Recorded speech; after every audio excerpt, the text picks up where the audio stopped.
ए दौरा ले लो दौरा। अरे दौरा लेवा सहो ले लो छठ करे खातिर दौरा।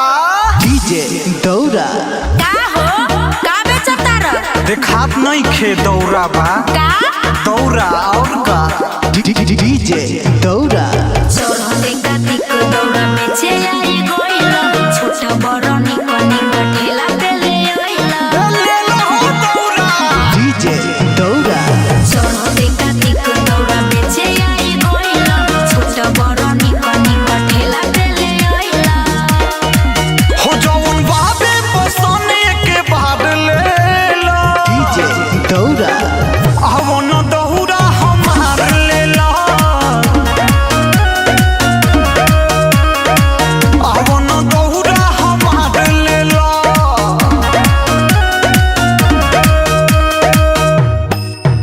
अरे दौरा वाला का हो कैसे बा बड़का की छोटका है बड़का 50 के है छोटका उहो 50 के कहाँ से ले आइल बड़े बड़का की छोटका है बड़का डोम घर से है छोटका उहो डोम घर से यूज कैसे होई बड़का की छोटका है बड़का धो के है छोटका उहो धो के जब दोनों धोआए के यूज होई तब बड़का छोटका का कैले बार हो डीजे दौरा म्यूजिक बाय रिसू जी अरे लहंबे के बट सही रेट लगाबा कितना में देबो ये फाइनल बताबा डीजे दौरा जाके लइबू बाजार से तो मोहम पड़ी लेबू तो लो नाही रह खड़ी नब पैसा तो वही उधार ले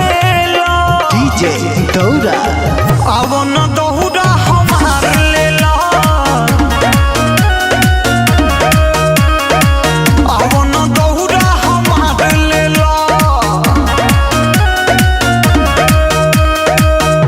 ए सुनो का ह? छुता बानू बड़का की छोटका है बड़का हाँ बा है छोटका अरे छोटे खातिर नु बनल बा पूजा के सब सामान रखा जाइनू बड़का में कि छोटका में है बड़का में रखा जाई है छोटका में हाँ ओहू में रखा जाई जब दोनों में रखाइए जाई तब बड़का छोटका का केले बड़ा हो डीजे दौरा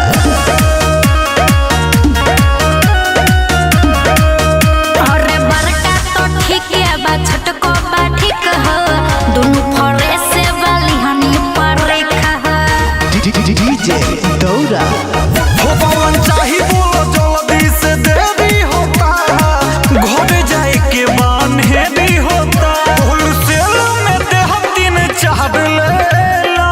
डीजे दौरा आवो न दौरा हमार ले लो। आवो न दौरा हमार ले लो। समृद्धि रिकॉर्डिंग स्टूडियो दिल्ली।